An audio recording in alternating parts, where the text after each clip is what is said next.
Combien de fois avez-vous espéré que quelque chose de bien vous arrive?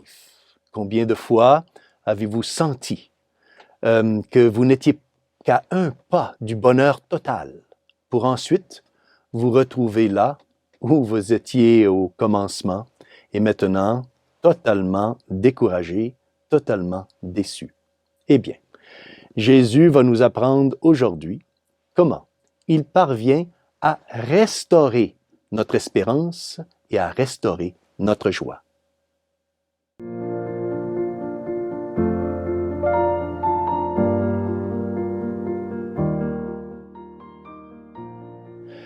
Chers frères et sœurs, Salve Maria! Dans l'Évangile d'aujourd'hui, Jésus apparaît à deux disciples sur le chemin, sur la route d'Emmaüs. Et nous allons apprendre comment la première communauté des disciples reprit espoir en Jésus après qu'il eut été mis au tombeau.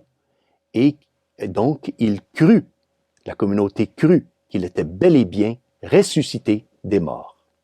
L'Évangile nous est présenté par Saint Luc, chapitre 24, versets 13 à 35. Et ici, nous trouvons, le dimanche, jour de la résurrection, deux disciples de Jérusalem cheminant vers un petit village appelé Emmaüs. Ces disciples sont tristes et abattus parce qu'ils avaient tout quitté pour suivre Jésus en espérant qu'il était le Messie envoyé par Dieu. Mais ensuite, il a été arrêté et crucifié. Leur espoir est maintenant révolu et leur tristesse les aveugle. Et ceci est notre première leçon d'aujourd'hui. Jésus leur apparaît mystérieusement sur ce chemin d'Emmaüs et commence à marcher et à parler avec eux. Mais ils ne le reconnaissent pas. Pourquoi? Parce qu'ils sont aveugles. Parce que les deux disciples sont tristes et abattus. Ils sont tellement tristes et abattus qu'ils sont centrés sur leur propre malheur et blessures. Et ils sont alors devenus aveugles à la présence guérissante de Jésus. Donc, notre première leçon aujourd'hui est que s'apitoyer sur soi-même ne nous aide pas à voir ou à aller vers Dieu. Qu'est-ce qui peut briser cette situation? Qu'est-ce qui peut briser cette tristesse? Et voici notre deuxième leçon. Ce qui brise cette situation est une question inattendue de Jésus qui invite les deux disciples à partager leur expérience et leur interprétation des événements entourant la crucifixion et la mort de notre Seigneur. Puis, après les avoir écoutés, Jésus propose sa propre interprétation en citant l'Ancien Testament. Et donc, Jésus leur parle à travers les Écritures. Et leur cœur commence à brûler en eux. Dans cet événement, nous trouvons un modèle pour la liturgie de la parole.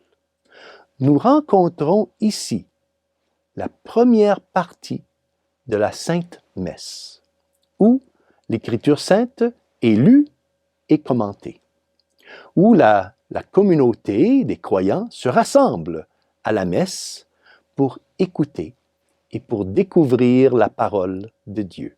Ensuite, nous voyons, ici dans cette histoire, les disciples inviter Jésus, qui est encore pour eux qu'un étranger, à rester avec eux et à prendre un repas avec eux.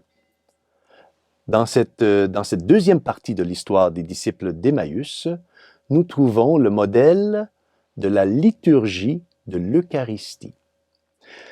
C'est pendant le repas, quand Jésus rompt le pain, que les yeux des disciples s'ouvrent.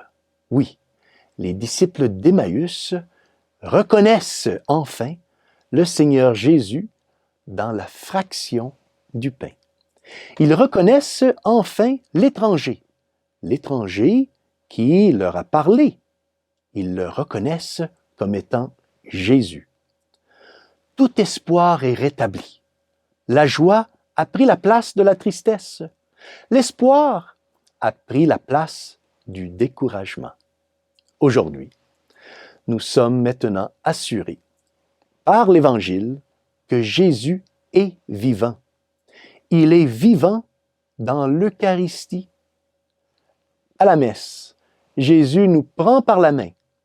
Il nous bénit et il s'offre en sacrifice d'amour pour nous ouvrir les yeux et nous introduire dans l'espérance et la joie de la résurrection.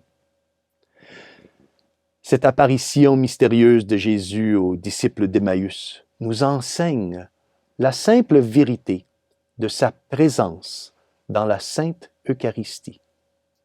Mais cela nous enseigne aussi qu'il est voilé dans l'Eucharistie. Nous ne le voyons pas, mais il est là.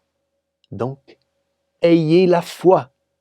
Jésus est toujours à nos côtés pour nous donner de l'espoir, réchauffer nos cœurs et nous dire confiance.